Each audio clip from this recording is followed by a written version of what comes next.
नमस्कार जय जगन्नाथ पिला माने मु इप्सिता आपण मानको इप्सिता नॉलेज को बहुत बहुत स्वागत।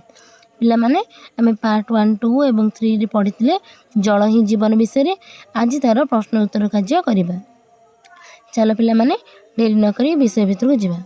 आसा चिंता करिबा एक नंबर देछि केउ केउ नदी आम राज्य मध्य रे प्रभावित हेउछि। ओडिशा रे प्रभावित हेउथिबा प्रमुख नदी गुड़िक है महानदी, ब्राह्मणी, बैतरणी, ऋषिकुल्या, वंशधारा एवं सुवर्णरेखा।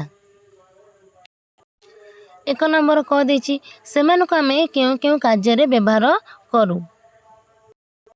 लिखिबो सेमानको आमे पानी जल रूपे व्यवहार करू, कृषि कार्य रे जलसेचन पय मध्ये लगाऊ, विद्युत शक्ति उत्पादन पय व्यवहार करू, माछ चाष जीविका निर्वाह पय व्यवहार करू, शिल्प कारखाना गुडी करे मध्ये व्यवहार करू, नौका विहार और परिवहन पय मध्ये आमे से गुडी को व्यवहार।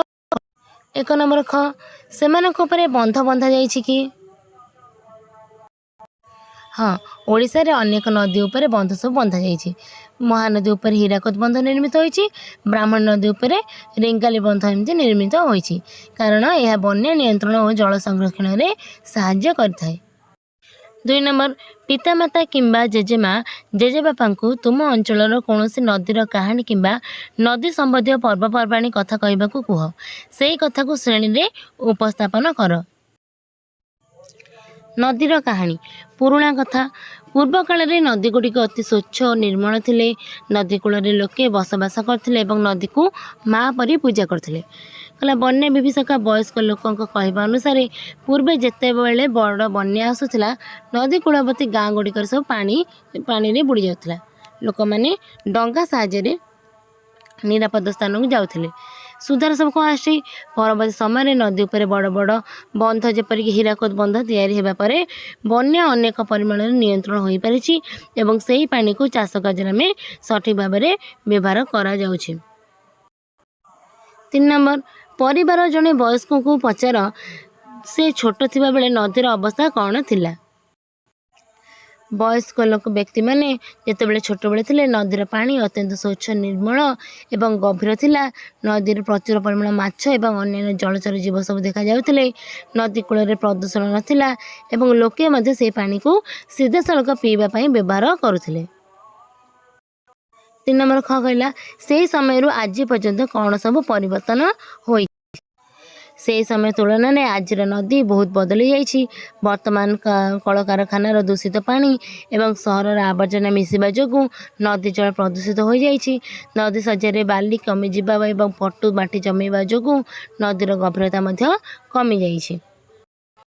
4 नंबर पूर्वे लोक माने नदी कूलिया अंचल रे ग्राम बा सहर स्थापन करुथिले काहेकि आग भली वर्तमान मध्य नदी आम पई सेही परि गुरुत्वपूर्ण कि पूर्वे नदी कूल रे ग्राम सहर स्थापन करने कारण होउछि पानी सहज उपलब्धता पीवा पाई रोषे करे पाई एवं दैनंदिन कार्य पाई हमर प्रचुर जल मिलता है। उर्वर मृत्तिका नदी कूल रे माटी बहुत उर्वर होता है जहाँफल आम कौन भल चाष कर पारिथाउ एवं यातायात वाणिज्य कारोबार जमती कि आगे पूर्वे कौन करते साधव पुओ मैंने बोईतर आमर वाणिज्य कारोबार करने को देश विदेश जाऊे से कहले जे जमानार रास्ताघाट नथिबारु आगे नदी पथरे डंगा साहाय्य बेपार और परिवहन सहजरे हेउथिला। आजिकल नदी गुरुत्वपूर्ण कि हाँ आज मध्य नदी आम पाई अत्यंत गुरुत्वपूर्ण। वर्तमान आधुनिक समय बड़ बड़ सहर को पानी जल जगाइबा जल विद्युत प्रकल्प चलाइबा एवं बृहत शिल्प कल कारखाना गुड़िक पई नदी जल ही एकमात्र मुख्य उत्स अटे। 5 नंबर जदि तुम ग्राम किंबा सहर पाखरे थिबा नदीर सुरक्षा पई नुआ नियम करिवो तेबे सेगुड़िक कौन हेबो।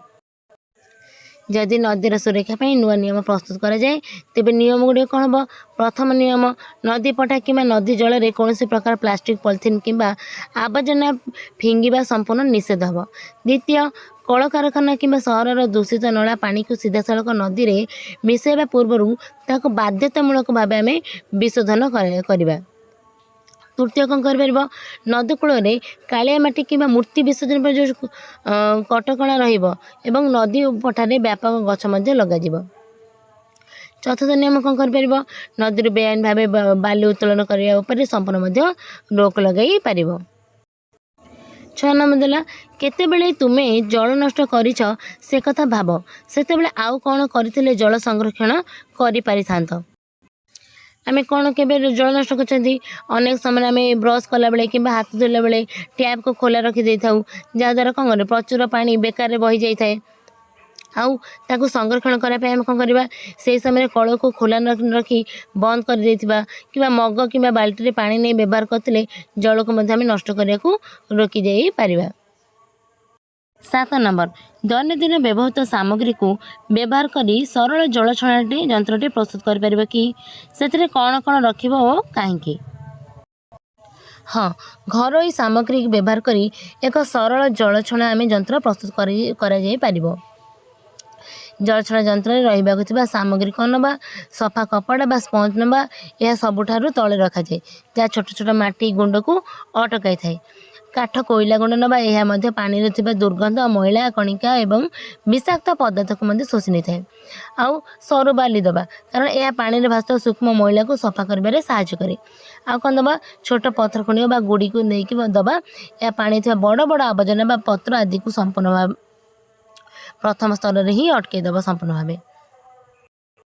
8 नंबर गोटे नदी कूल नूतन सहर परिकल्पना कर एथि कौन पदक्षेप नेब नदी कर नदी को परिष्कार रखिबारे कौन पदक्षेप नदी सुरक्षा पाई एक नूतन परिकल्पना अनुसार आम निम्नलिखित पदक्षेप गुड़िक नवा प्रथम परिष्कार रखिबारे कौन नवा नदी कूल डस्टबिन रखा एवं प्रति सप्ताह ग्रामवासी किंबा सहरवासी को नहीं सफाई अभियान कराब आउ खरे कौन कर प्रबल वर्षा समय बन्या नियंत्रण किपरि करबा नदीर दुई पार्श्व उच्च एवं मजबूत माटी बंध करा सहित नदी पठारे व्यापक गछ लगा जहाँ माटी क्षय रोकब आउ कहला गरे ग्रीष्म ऋतु किपर तुम्हें जल यथेष्ट जल मिलवा निश्चित कर वर्षा दिन बड़का जल को संचय कर रखा आम कौन कर नदी पथर रे छोट छोट आनिकट सब निर्माण करवा जहाँफल ग्रीष्म ऋतु आम आउ जल अभाव हेब नाही।